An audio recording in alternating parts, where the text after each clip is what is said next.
Sooner Scoop HD.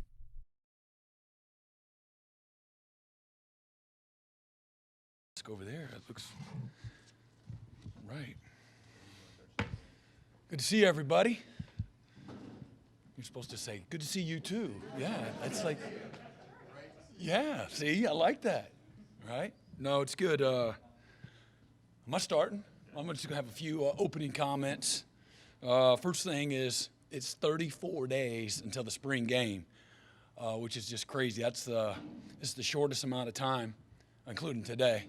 That's the shortest amount of time I think that I've been a part of since Kansas State. Coach Snyder was notoriously known for getting as much training, much development, as much creation and reinforcement of the standards of your program for as long as you can, and meeting and walkthroughs and things of that nature, and then squeeze those 15 practices in those 4 weeks. And as we know, the days go by, really slow sometimes, but the years go by really fast. So it's another spring game opportunity for us. Saturday, April 23rd. What's unique about the 23rd? 23 is kind of the number. I know a lot of people think about Michael Jordan. I get it. But I'm the 23rd head coach at Oklahoma. Some of you all probably knew that. We've got 23 super seniors. I'm calling them super seniors. We have 23 seniors. Met with the senior council today.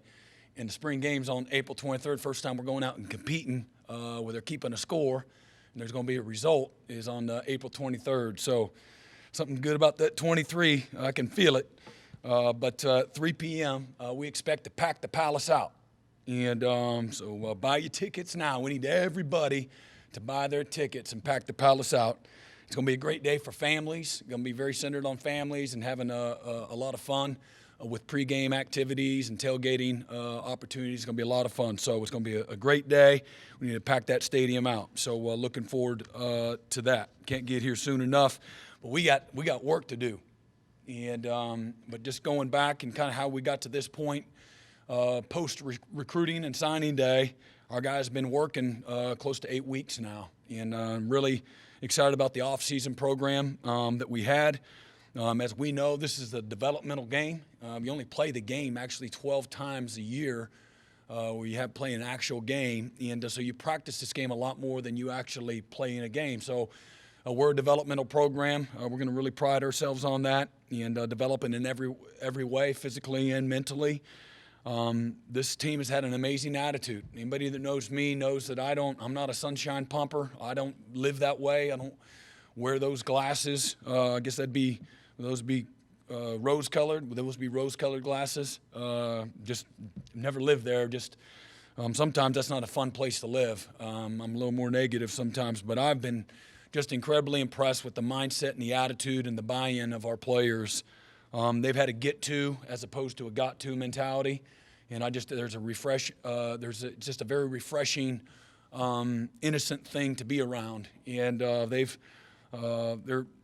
they're eating out a cup of our hands right now, and I say that with all due respect to them, just really soaking up everything that they can, whether that's foundationally our values, our culture, what we want to be about, what our standards are.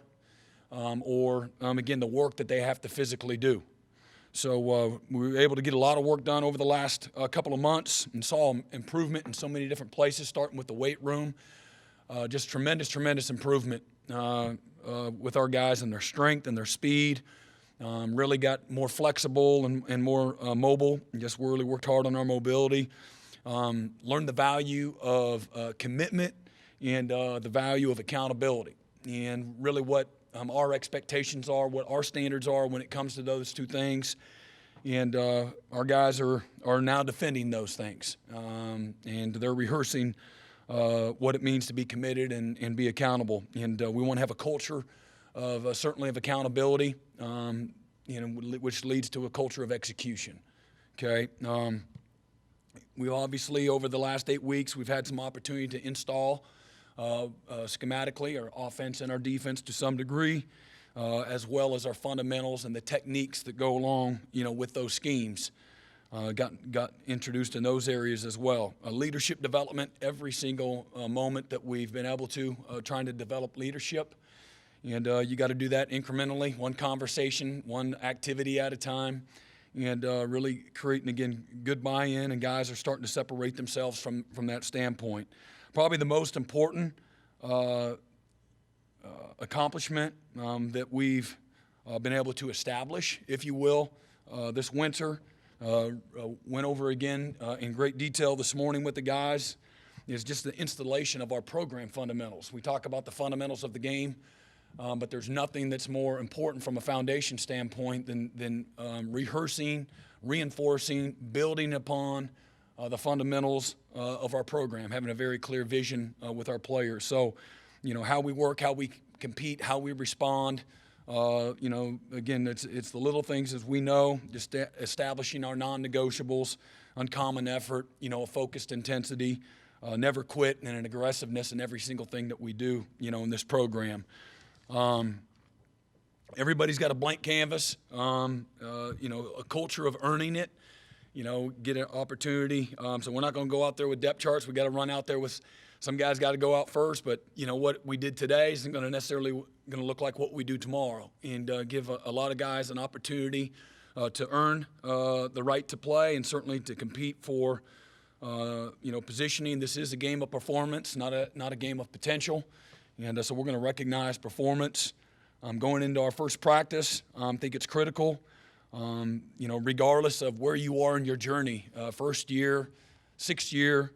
That we put our attention, our focus on just daily improvement, and really try to make it as simple as possible. We talk about yesterdays being dead yesterdays, tomorrow being unborn tomorrows, and really just focusing on today. We got breath in our body here as we speak, and focus on being great right where our feet are. And I think it's very important that we help our young people focus, and they got these fully loaded, Uzis. They don't know where to aim it most of the time. I've got two nephews and two sons, four boys in college. I got two daughters, 12 and 13, and they don't know how to focus. That's one of their problems. They don't know where to aim, and what the target is or what to aim at. And so our job as a program, as leaders in this program, as coaches, is to be the bumpers on the bowling alley for them, keep them out of the gutter. So we're really going to help them focus, just have a daily focus and on just daily improvement. And keep it as simple and basic as you can get it, because that's the name of the game.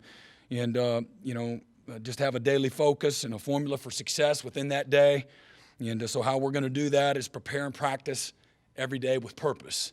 Not just practice every day, practice and prepare with purpose, okay? And really, talk about the deep-seated meaning behind purpose, really showing up with, intensity and passion and love for what you're doing. You don't just go to class. You go to class with purpose. You go to class and you're engaged. You go to class and you take notes. You go to class and put your phone away. Same things apply when it comes to the football, the meetings. Everything matters in this program, both internally and externally. So we're going to do our best to again, just have it be a daily focus on daily improvement, have a formula for success every day that they can really apply, and it's very applicable to every part of their life, socially, academically, spiritually, certainly athletically. Number two, again, effort with technique. Can't just be a high-effort guy. You don't know where you're going, right? Same thing. You got kickoff coverage. Well, somebody's got to force it. Somebody's got to fold. Somebody's going to be unblocked to make the tackle. And then you got a safety involved, okay? The snapper and the punter, they've got a process. 2.0 is the operation time, okay? So there's effort with technique. If that punter goes 3-step instead of 2-step, it's 2.2 and a punt's blocked and you lose the game. So you can't just be effort alone. Effort isn't good enough. Uncommon effort's what we talk about, but it's got to be uncommon effort with technique, okay? That's how you have great execution. And then lastly, and every bit as important, is just an all-in commitment, a lifestyle of excellence, a lifestyle of now, again, an all-in commitment to doing your best in everything that you do. And just reinforcing to our guys, how you do anything is how you do everything. And so we got to, just be, committed to something, on a daily basis. And in regards to going in and a daily focus individually for our guys, they have to have great self-awareness where they are in their journey, what their strengths are, what their weaknesses are, and then again, what do I need to improve on, okay, on a daily basis. You can't get it all done in a day. And so, really trying to help our guys. But they need to bring the self-awareness. We're going to be focused on the little things, details. We're going to master the details, master the installation. If the tight end's supposed to be 1 by 1, on the power play, then it can't be 2 by 1 or 1 by 2. It's got to be 1 by 1. And those are, again, non-negotiables. If the safety's supposed to be in an inside tip of number 2 and he's supposed to scooch technique, then you got to do that. And so really getting our guys to master, the details. Everything we do is going to be about competition. Some guys are going to be in multiple positions. So maybe it's a DB that's majors at corner, but he's also going to play some safety. Maybe it's a defensive tackle that's also going to have some opportunity at defensive end. So he might be a DL if you're going to play both, and the corner or the safety might be called a DB. And once we put those, when some goes to some cloud somewhere and y'all pull it out of the cloud and you start saying what we're calling them, Michael handled that. But it's a new team. You got new faces. Got new leadership. Again, a blank canvas. I know that we have a very rich history and tradition here of success, winning this program in the modern era. We've played, won 7 national championships, won 50 conference championships. And when we take a back seat to nobody, I know I've promoted that. Was a very small part of it for 13 years. But none of that really matters. And I say really, I'm trying to be nice. None of it matters what we do moving forward. It's as simple as where our focus is, the work that we put in today and moving forward. And, we got to start completely over. And as we move forward, we could go win the national championship there. It doesn't matter. This year, when it comes January, we're going to turn the page and we're going to start over again. And we're going to go right back to the beginning, right back to the basics, right back to the fundamentals of the program. And my job is to reinforce those fundamentals, a vision of our program, what our value system is, and try to get our players to completely and totally buy in, be immersed in each and every bit of that. And the football part of it is an extremely important part of that, but foundationally and longevity and sustainability, I think it's very important that we keep the main thing, and that's what that looks like when it comes to a football standpoint.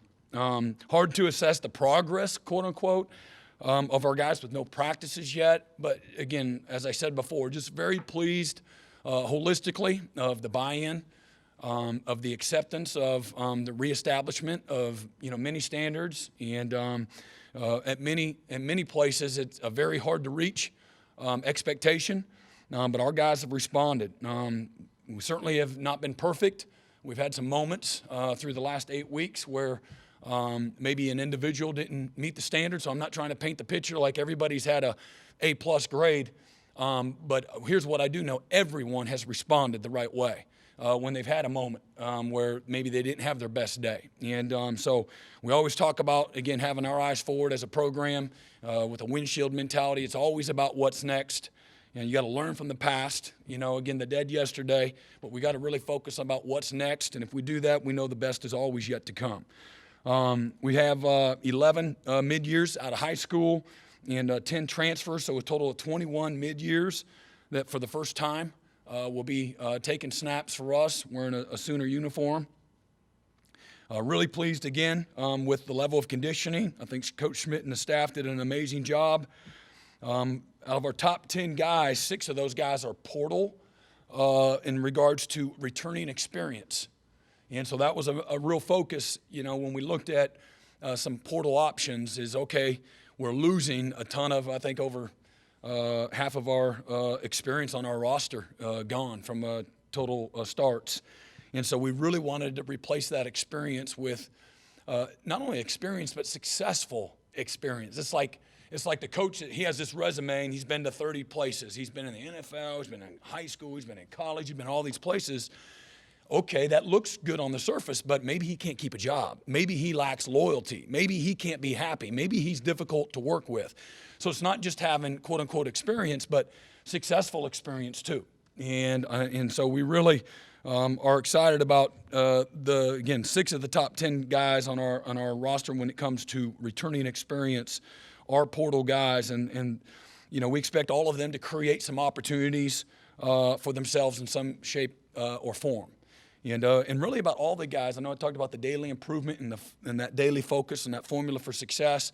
the challenge to the guys individually is you've got to create opportunity. You got to create value for yourself every day by the work that you put in, by the accountability that you bring, by the coachability, by how you respond, knowing what to do, learning how to compete at the highest level. And so really talk to our guys a lot about creating that value for themselves throughout the course of the spring. Young guys, going to be a lot, again, as I already talked about, but particularly those freshmen. There a lot of those guys will come in. I'm sure there's going to be some anxiousness and some anxiety. And, for a lot of those guys, it'll be their first college practice. And so we got to really do a good job of being mindful of that and helping them and not putting too much on them, and make sure that we meet them where they are. They're where they're at right now pales in comparison, as we all know, to where they're going to be within their journey. That 17, 18, 19-year-old version is going to look a lot different than that 22, 23-year-old version, just like when they were 13 or 14-year-olds in high school to where they are as 18 and 19-year-olds. So there's going to be that same transformation that takes place, and so really we're going to try to help serve them that way and not allow them to put too much on themselves.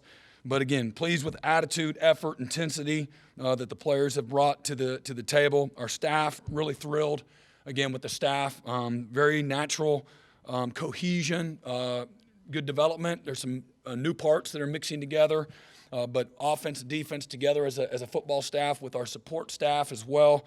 We've more than doubled in size, and so, just being bigger doesn't mean better. Some people will trump that. We got more. That doesn't necessarily mean anything. And but to me, looking at efficiency and the delegation of responsibilities, and then the accountability that goes along with that to make us, the most efficient program in college football. And but really excited about where we are together as a staff. The relationships that we have, the trust that we have developed. Some of it has already taken place because of relationships prior, and some of it has fit like a glove, like I had hoped, like I had envisioned, and that doesn't necessarily always happen.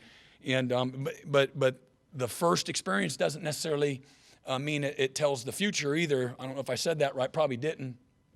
But one of our first staff meetings back in 1999, where we were out of the Residence Inn. We had some good times over at the Residence Inn, our staff meetings that were over there.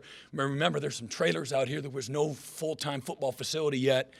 So through whatever it was, December, January, we were staying at the Residence Inn, and then we were on the road recruiting. And so our staff development time, if you will, was done over at the Residence Inn, usually in Mangino's room.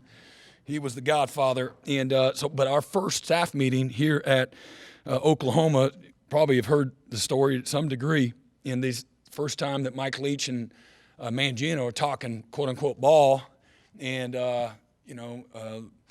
Leach he's a man of few words, and Coach Stoops is introducing everybody, and he introduced Coach Mangino as the run game coordinator and co-offensive coordinator, and somehow, some way, we got on the ball plays, and then like in one of the staples of Mark Mangino's offense is to run the power. So you block down, you double, and you kick out, and then you pull the guard around, and that was not in the power was not in Mike Leach's offensive playbook. So after Mangino tells him, what he's going to practice, and he can't wait to put that in, and out of the spread concept, and Leach is standing there with his coffee, and he says, well, you can practice it all you want. I'm not calling it in the game. And he was like, that's it. So that was the first staff meeting. So that didn't go off very well, but as y'all know, it ended up pretty good. So 1 year later, we win the national championship. But anyway, we've really had a good time getting to know one another and working together and putting together a good game plan going into spring ball. But it couldn't be, again, more pleased with the players' hunger and thirst for structure, accountability, discipline. If I've had one, I've had 1,000 conversations with players that have come up to me and said, thank you for the structure. Thank you for the accountability. Thank you for the attention to detail. Thank you for the discipline. And so, you don't necessarily need that, whether they're excited about that or not. but it's good affirmation to know that there's a lot of buy-in. And as we all know, sometimes we fight the accountability as people, right, as adults in our own worlds. But we all know we need it to be successful, to sustain, to have longevity, doing anything successfully. There's going to be plenty of bumps along the road as we just look ahead. I'm anticipating Murphy's Law, right? You all know Murphy? What's Murphy's Law? What's Murphy's Law? You know Murphy's Law? Hey, whatever can go wrong will go wrong, right? But Murphy's getting ready to get beat down, okay? So that's what I know, just preparing for adversity, and that's what that's just our mindset, just, it's coming. And whether it's as a program or certainly for our players in their day-to-day battles through spring ball, not everything's going to go like we want, but again, just getting our guys with the mindset. I was like, oh yeah, you said that was going to happen. Good, good, because we know that's where the real growth happens. And so, there's not going to be change in the development if we don't have a challenge, and so that's our responsibility is create stress, create a challenge for our guys this spring. I'm really excited. We got a great game plan to do so, and to help our guys really grow and improve, and again with the daily mindset. So I think that kind of covers from my opening words, and I'll open it up. Mike, I think we'll control it from here. Yep, thanks, Coach. We'll take some questions. We'll start with Ryan Haber from the Oklahoman. All right. Yeah, Brent, I know you said that it's hard to evaluate individual progress, but wanted to know what you've seen out of Dylan Gabriel physically and leadership-wise, and what are you most looking to see out of him this spring? Okay, great question. Obviously, I wish I could see him throw. I haven't been able to do that. I've seen video like probably everybody else. So when we were in the recruiting process, and it really didn't take much recruiting, it was already kind of when we asked him, he was ready to come with just a few questions to be answered. But he's a leader. He's a worker. He's very ambitious. He's self-driven, very humble, incredibly confident, great self-awareness, understands where he needs to get better, and that's just through conversation. But guys follow him. The best of the best make others around them better, and he's intentionally done that through relationships and through work. But he's a good athlete, got good quickness, very, very competitive, ultra competitive, and just got a great sense of humility to him that is fun to deal with. Our job's hard enough as it is. If I was a jerk up here, you all still have to cover Oklahoma, but it wouldn't be as fun for y'all, and it certainly wouldn't be fun for me if I was dealing with a jerk either. And same thing when you're coaching, it's no different. You can become disinterested in coaching somebody that doesn't want to be coached. That happens over time too. That makes coaching no fun when there's not buy-in, when there's not guys that want to be held accountable, things of that nature. But man, he's a pro in every way. He knows he's got to be the example as one of the leaders in this program, as potential face of a program like Oklahoma. Being the quarterback at Oklahoma is a big deal, man. It's a big deal, and he knows it, and he values it, and he respects it. And so he just works hard every day. If I was just this is kind of who he is. He just works hard every day. He doesn't want to let anybody down, and he's betting on himself. And so he's fearless. He's got a go for broke mindset, go for broke attitude, and I'm really excited to see him, go to work. Yep. Far right side, Eric Bailey, Tulsa World. Brent, it's good to see you, man. You too. I wanted to ask you, I think this is the first major overhaul of both the offense and defense since you've arrived in '99. How do you strike a balance between being patient during the learning process, but yet still commanding a sense of urgency because these guys do need to learn what they're doing? Yeah, that's a good question. I've always been, regardless of the situation, I've had that everything starts. It doesn't matter how many sacks you had last year, how many touchdowns you threw, how many pancakes you had. You got to start over every year. So it really, the balance is just organically there. I don't know if that's really answering it, but how do you? I think you have to be intentional. Again, meet guys where they're at. But you gotta strain the ones that you think, as we go through this process, the ones that need to grow up faster. You can't ask guys to do what they're not able to do. Oh, that's just what we do. No, that's not how it works. To me, to be successful, you got to figure out quickly, strengths and weaknesses, whether that's, in your personnel, and try to, enhance those strengths, improve the weaknesses, attack the weaknesses every day. There's got to be a lot of awareness in what we're doing, a lot of purpose every day as a staff, and what we're seeing, what we're evaluating. And again, to me,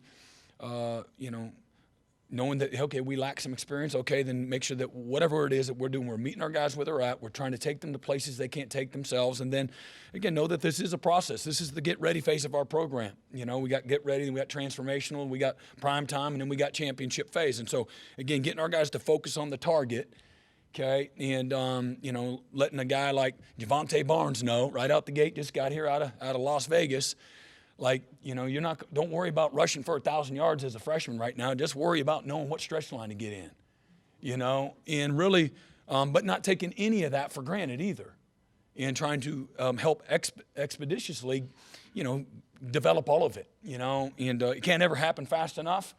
But I think the players are going to feed off of us. So there's that fine line of, to me, that's who I have always been as a leader, and very demanding, high expectations. Willing to do the work myself, get in the mud with the guys, and help them get to where we want them to go quickly. And sometimes it happens really quick, and then sometimes it takes some people to develop. It just takes a little bit more time. And most of that you're not going to know until you actually get in there, see how they learn, how they respond, what kind of maturity they have, what kind of life they're living off the field, things of that nature.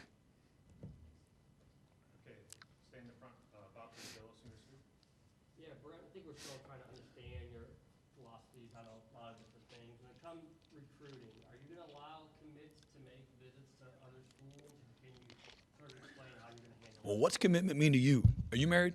I am. All right, so you asked your wife to marry you, right? When?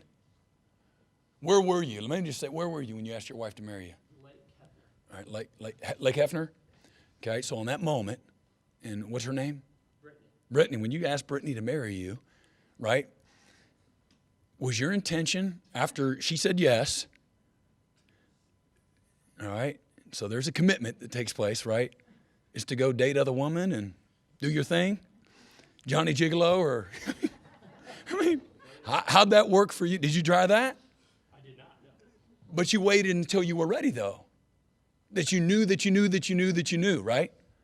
So that's who we want to be as a person. Hey, we ain't not trying to force commit. Do not commit here until you're ready to make a commitment, because a commitment is not a reservation. If you say, hey, Brittany, you want to get married? Let's get married November 30th. Okay, in the meantime, I'm going to go see Sally and Michelle and Lisa. She ain't going to meet you there, but, good luck on November 30th, right? So why is it any different? Like commitment, teach young people what commitment means, okay, what that means. And so I'm not going to apologize for. And that's why we tell them, do not take as many visits as you want. I think, personally, that the Oklahoma brand will stick out. You may not come here, but you're going to really like it. Okay, you may not come here, okay, but I'm glad you didn't if you're not ready to make a real deep-seated commitment, okay, because it's a two-way street, all right? Some people, even the coaches, are bad examples. Now, they'll take a commitment, and then 3 days before signing day, they call a kid that had been committed for a year, oh, by the way, we don't have a spot for you because I found a guy better than you, and your only opportunity to come here is if you gray shirt or pay for your own first year. What kind of example is that? That's bad form. But that's kind of where we are, people that lack a moral compass. So I'm not going to apologize for having a moral compass. I want to teach our young people what commitment is, what it looks like.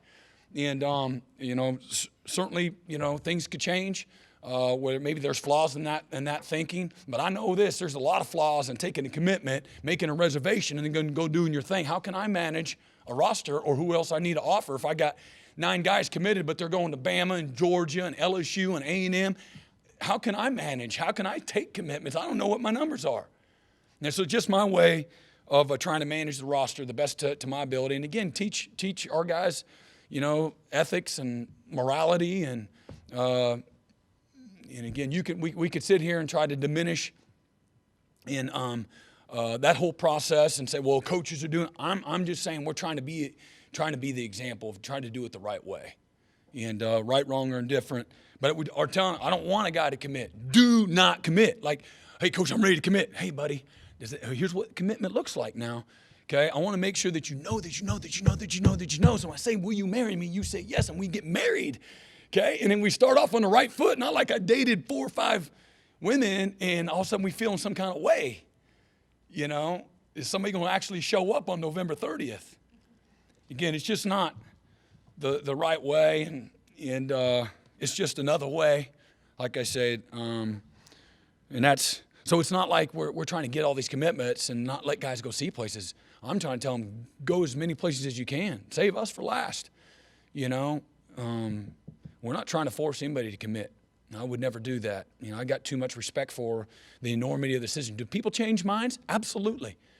Okay, if a guy commits and we take a commitment and next thing you know, he goes out and he robs a 7-Eleven, commitment's over on our side, right? Fair enough? Or a guy goes and he's on life support and can't graduate high school because he didn't try, didn't show up, man, commitment's over on our side.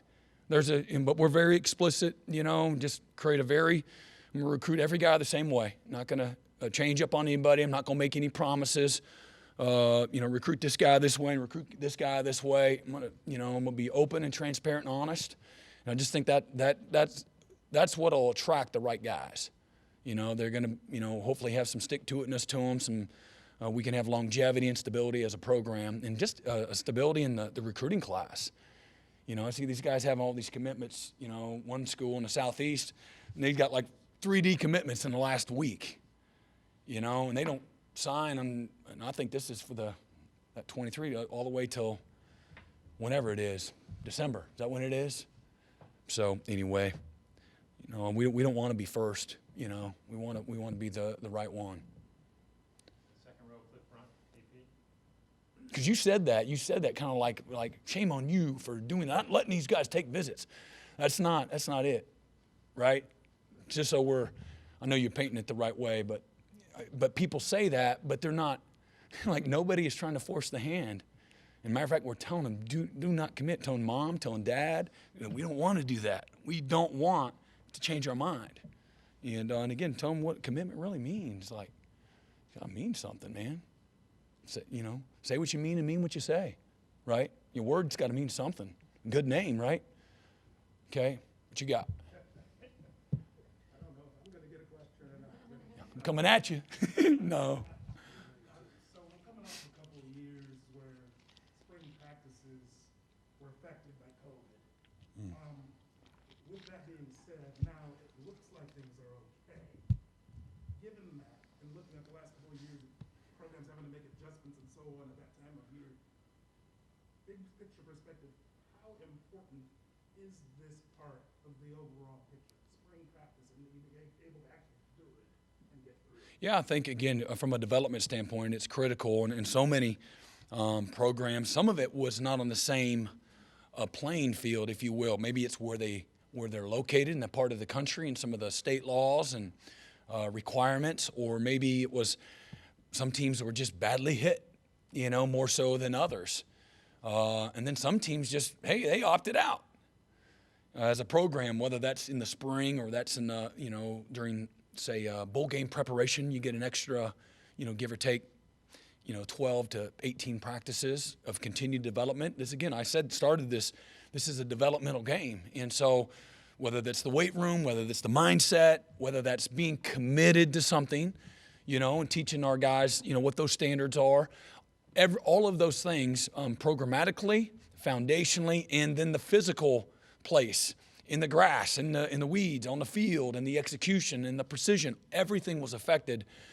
Not everybody the same, but everybody was affected dramatically. So, yeah, it's going to be, again, knock on wood, right, that it'll be a back to normal, so to speak, and from just having your guys and not having the issues or the virus to deal with and things of that nature.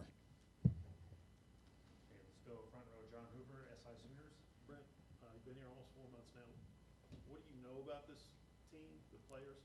What do you not know, and what do you want to know going forward? Yeah, so, yeah, well, again, I think just to reinforce, what I said, I believe in the buy-in has been there, the acceptance, the thirst and the hunger for structure, for accountability, for discipline, for relationships, they love the soul mission and the holistic, approach. Just help guys be better young people, help them figure out their journey. It can't be all about just ball. I'm just talking about being ready for life. Like life's coming, like quickly. It's right over there. Okay, and you may not. This is a young man's game. You can't play it forever. And so, just guys have loved the importance that we've placed on focusing on the total person.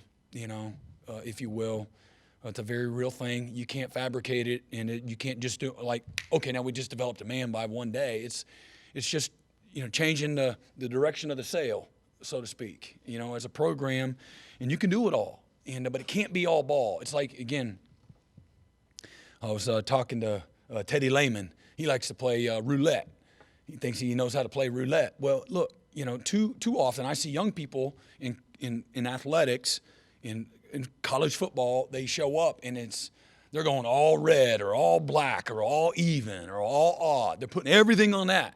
And it's a very empty place to be. And I don't want our guys to come in here and be that way. You can still win at the highest level, do it the right way, and prepare these guys, equip them, empower them, not entitle them. If you allow them to be all about ball, like, man, this guy, he's skipping class, he's up here. Somehow he's staying eligible, but I don't know, does he go to class? You're not taking any opportunity to, develop relationships, and it's all about 6'2" Mau and throwing touchdowns. I think that's a very dysfunctional place, to live, and I just don't believe in that. What's that? As you get to know the team, that stuff will come later. What's that? Whether you can kick slide to the left. No, I think it's all important. I think you do it all. And so what do I know? A lot of that, we haven't been on the field yet. And so what have we been able to do? We've been able to work them out. We've been able to make sure they know how to show up on time. We need to teach them value of having the right mindset, understand big team, little me, making sure that we're doing everything we can to recognize performance, okay, in our different ways. And because words are powerful. There's life and death in words. And so we got to make sure that we're speaking life into them, intentionally, purposely speaking life into them, not lying to them, not tricking them, just being real with them and honest with them. So from an evaluation standpoint in the football, the workouts and things of that nature, just having our processes in place that we can recognize performance and correct when it doesn't meet the standard.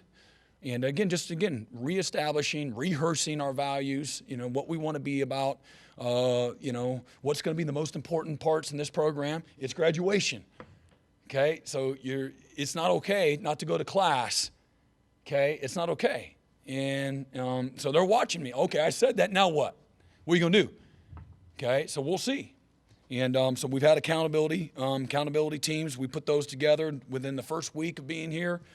And, so just to try to find different layers of certainly communication, like I've been talking about, and then layers of accountability. It can't be just me. It's our whole program. It's programmatically, it's me, it's our staff, it's our support staff. You have to have some guidelines for the guys. Some people call those rules. Call them whatever you want, but just you're establishing all of those things. And none of it happens as fast as you want it to. But I know this, we're moving the needle in the right direction in all those areas. I feel really good about the processes that we have in place now. And again, we're not anywhere close to where I want to be in any of those things off the field or on the field. And but from the players, their attitude has been terrific. It's just been a lot better than maybe I anticipated. I just thought there'd be a little bit more, just a little bit of pushback. There's been none. And maybe some guys, that decided early on, even maybe before I got here, that, okay, this isn't what I signed up for, which that's okay. They didn't sign up for it. That's okay. You have that right and that opportunity to move on. And so maybe that's why we've done some pruning that way. But It's some of it's hard to evaluate, but in regards to effort, in regards to consistency, showing up with the right mindset, showing up with the right kind of effort, good body language, leadership, communication. It's been really good. It's been really good on and off the field. James Hale, CBS Sports Radio. You know, Brent, how difficult is this install going to be with your new defense and your new offense from what they have been running? It seems like there are some major differences in what they were running before. So how difficult will this install be? I don't know. I mean, I think they're straining it no matter what. I always, obviously the first hurdle is just learning a new language, okay, on both sides of the ball. It's like, so since we got here, hey, here's the playbooks. Hey, fellas, here's the installs are already there. You got to go watch them on your own. You have built in, you have 8 hours. Now we're going to 20 hours a week. You have some, some parameters on what you're able to do with your guys. And so, I think the player buy-in, guys that have done it on their own, has been good in trying to, break the language barrier. I think that's the number one thing from a installation standpoint. And then the fundamentals that go along with those installations. So in some of our 8 weeks of, mat drills and speed school and things of that nature, we've been able to incorporate some of that so that, when we start up this week, it won't be as new, as foreign for them. But I think it's hard no matter what. Like, I think there's real strain and stress, whether you've been here for 10 straight years or it's your first year. And, but I think being an effective teacher minimizes how difficult it is. I think being a good motivator and inspire guys to learn and be hungry and show up so they can sponge it. And but being effective teachers in both the classroom and on the field is a very important aspect. I feel like I've gotten intentionally found really good teachers of the game to make it easy. And that's what a good coach will do. He takes the difficult or the intrinsic, and he just finds a way to make it easy. The complicated, and simplifies it. So, we still have to meet them where they're at and give them what they can handle, but we're going to, again, strain them the whole way, so hopefully not too difficult. Yep. Okay, we're running a little low on time. I'm going to try to squeeze in a couple more here. Jesse Crittenden, Northern Transcript. Good talking to you. You too. Hey, you touched on this a little bit earlier, but obviously as a new coach, you've got new assistants, new players, returning coaches. Just how important are these practices going to be with assimilating everybody together, and how do you kind of approach that? Yeah, I mean, I just think, doing a good job in regards to the preparation on the front end is very important. And so we've been in that process of preparing for this. Sun Tzu says, right, every battle's won before it's fought. And that's where I think the separation comes, is through that preparation. And so as a staff, getting everybody, we're going to go out this afternoon, we're going to do this a walkthrough. We're going to walk through tomorrow's practice as a staff. Make sure everybody knows where to be, how we're going to move. Players are paying attention to all of that. And so try to be, incredibly detailed, and so that we can be demanding. Coaches got to, it's one thing, do as you say, right? Not as you do. So we got to do a good job of the doing. We're going to tell the players to be about it. Well, we need to be too. And so that's a big part of it too. That'll be our first time as a staff being on the practice field together. And, I've tried to get our coaches to understand through 8 weeks of mat drills and workouts what the standard looks like to me, and to make sure that we're, everybody is, the coaches are all in too. It can't just be the players. And the commitment, the focus, the intensity, the passion, the details, it comes from everybody. And my job is to manage everybody and hold everybody accountable. And but you got to create the awareness for everybody. And but the cohesion for us on the field is an incredibly important aspect to having a good practice. And so we're going to do that. And then and I think you maybe had a two-part question. You said you were talking about us being the first time on the field. Is there another part of that? Or did I answer it? Okay. How I approach it as a coach? Yeah. I mean, you got to rehearse it, and you got to go through it, and we put the overheads on. We got the, the satellite pictures, and, and And then, where, group A, group B, and then when we go to this drill, we're going to all move to this field.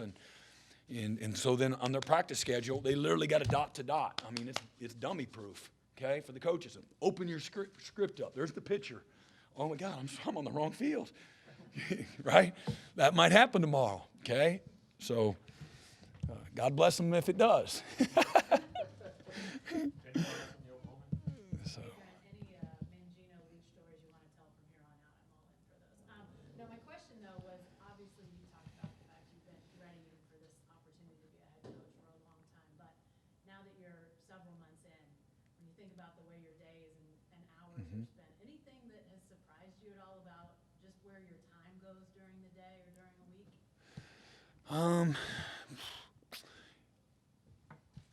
I would say that you don't, you're not doing the day-to-day ball like I literally we'd be, and the coaches are doing it, would we be on Kansas State today? Like, we've already done UTEP, right? Kent State, and that's where you spend a lot of your time as an assistant. You'd steal 20 minutes here, 30 minutes there.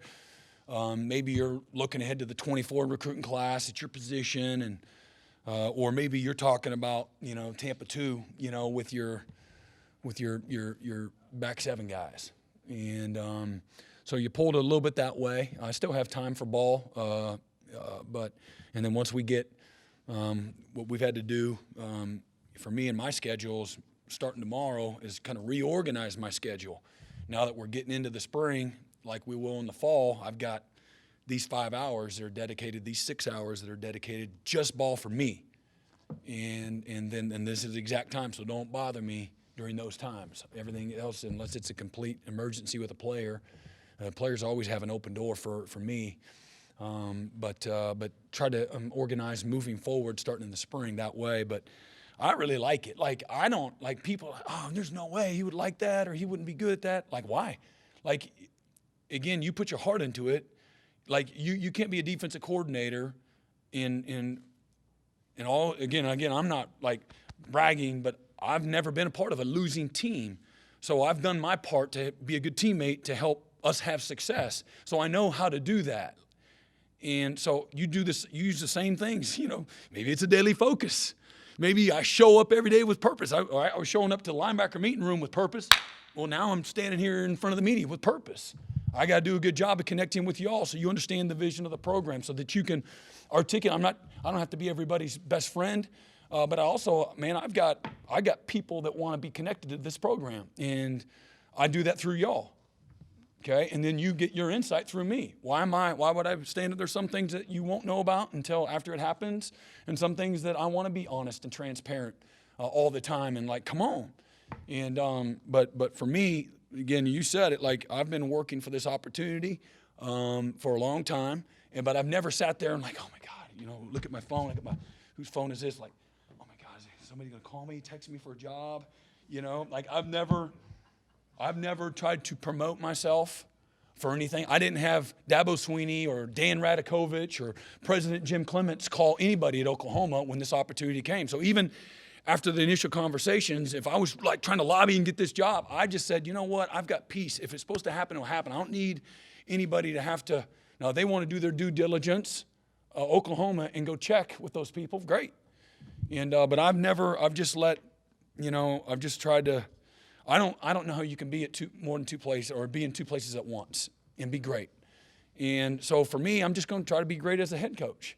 And so how have I balanced all that? And what's been hard? None of it's, again, I'm in a very demanding profession. You're dealing with 17, 18 to 22-year-olds, and it's exhausting, right?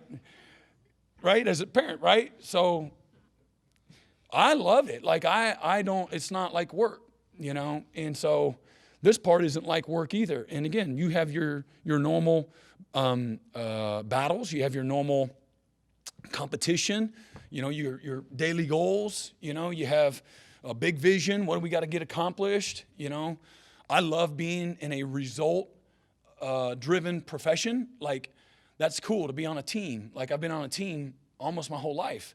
And part of that is just you're all working together for a common purpose. And so I'm just in a different role, but it's still the same so many ways. I just have to, I have to put out some other fires too, Instead of in the city, I got to go out in the country and put out some country fires, or maybe in the, in the forest, So there's some different X's and O's involved with that. But to me, it's all still the same. And the biggest thing is that it's still relational. It's still about people. It's still about being connected. It's still about being passionate. It's still about having a work ethic. It's still about being detailed and organized and being a leader. I've been a leader, and I've been around amazing leaders.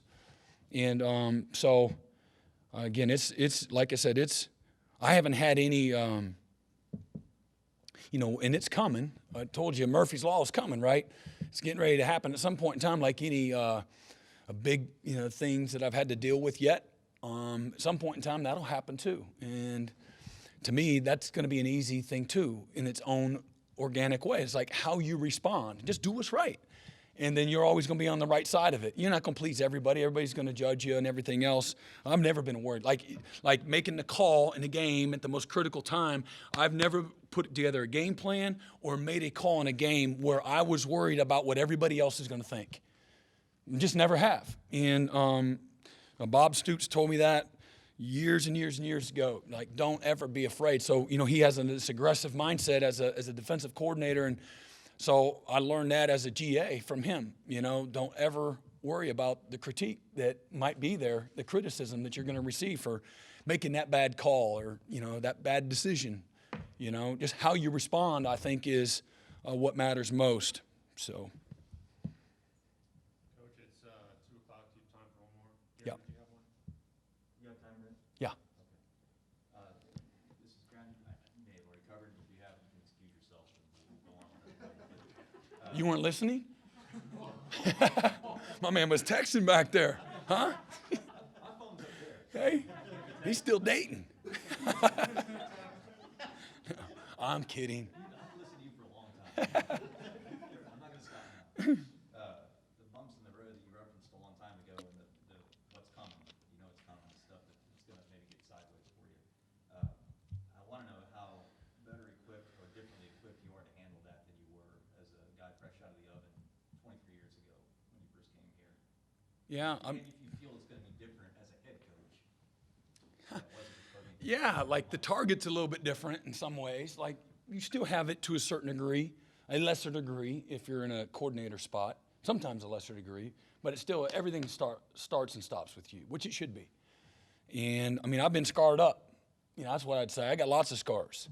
Some of them that are visible, some of them that aren't. Some of them are as a husband and a father and a brother, as a coach. Some of them are on the field, some of them are off. And just through again, just being scarred up, going through stuff, going through life has prepared me for the continued adversity. Again, foundationally, I feel like I got a great foundation. I keep the main thing, and I don't sit here and promote, what all my beliefs are, but I think my belief system and foundation of faith and surrounding myself with good people helps me. It's not like, again, I have good counsel too, That's why I hired the staff that I did. And so, decisions are made, many times I'm going to have the final say, but you corroborate with, the people that you surrounded yourself with, good counsel. And so I know I've done that. I have a great deal of peace about that. And then again, I'm from a leadership standpoint, I work at a place, there's nowhere in college football that has better leadership than what we have here at the University of Oklahoma. And so I think, because I think that's important, that, it's not just me, even though I'm up here at the pulpit, I get that. Like, which is, again, that's fine. I'm okay with that. But I just think through, again, you said, through your 23 years, lots of experiences. And some of it has gone very well and some of it that hasn't. But you have, even in those different roles, you've had lots of decisions to make and lots of adversity and lots of failure, Nobody likes it. Everybody loves the mountaintop experience. Nobody likes to be down in that valley. And that's a tough place to be, and which we know. But growth and the improvement process can be very discouraging sometimes. Even so, you're not vulnerable or susceptible or any less susceptible than anybody else, you know. And so through all that is kind of sharpens you up and equips you, you know. And then again, I've had amazing people be great examples. So I've just tried to be very aware of people that have been in leadership positions around me in day to day, and lots of big decisions, you know, like Bob Stoops that day. So I recruited Rhett Bomar, and so that goes down right on the first day coming back. Had no idea that Rhett Bomar is no longer going to be here, and Paul Thompson's the quarterback, and he's moved from receiver to be our quarterback. It's 2006, right? And I was like, whoa, you know, it's 3 years recruiting this guy. So again, young linebacker coach. I'm like, hold on. So I'm like, can't we just suspend him a couple games? And you know which games I was thinking, like those games, like we're in charge. And for me, so like I'm taking you back to this place because I didn't have the answers. I wasn't equipped then. And but Bob, you know, he's like, no, you know, I gave him, you know, and I'm not trying to rake, Rhett back in under the coals, but you know, I gave him 3 opportunities. He was dishonest, you know. I gave him some grace, and he was still dishonest. And I got this team, you know, Bob's had a career of doing what's right. And what a great example that was for me at that young time. I'm like, oh my. I'm kind of like I said, I don't wear those rose color. I'm like, we'll be fine. I don't think like that. I'm like ready, like timber, you know, yeah. And no, I mean, and then I went to Clemson, my first year at Clemson. So we're going to open up with Auburn. Our first game was we're going to play in Atlanta, where I guess Clemson at the time thought we can't beat anybody in Atlanta. There's some curse in Atlanta, like Clemson can't win in Atlanta. I was like, God, why does everybody say that? Like that doesn't have to be true. But everybody thought it was true. So all spring I got baptized because they had Nuke Hopkins, and they had Sammy Watkins, and they had Jerron Brown, and they had Andre Ellington, and they had Adam Humphreys, and all these guys are like really good NFL players. And I just got baptized all spring, and so we're getting ready to go into fall camp, and we're going to suspend Sammy Watkins. And I'm like, whoa. I'm like, we're opening up with Auburn. So here I am again, same spot. And so I'm raising my hand. I'm like, because he didn't get arrested or anything else, but he got caught in a bad situation where he happened to be there. And I'm like, we're going to suspend this guy for that? And I'm like, come on, how about the next week? You know, we were playing Ball State or somebody, you know, and but coach stuck with his guns, and it was just another affirmation for me. Is like, you know, I'm trying to help this guy. And not only we sent him once, we sent him for like 3 games. And so for me, it was just like, and we won anyway. We won 26-19. And we didn't need Sammy. And so it was just a lesson for me. I've got countless examples like that. You know, I'm telling you, I was on the wrong side of it. It's easy when you're sitting over there as an assistant. You're like, you know, but anyway, I've had a lot of examples, been scarred up, lots of experiences, and so we'll see. And there'll be other opportunities. Like, I'm not going to be perfect. You know, I can tell you right now, there's no perfect person in this program.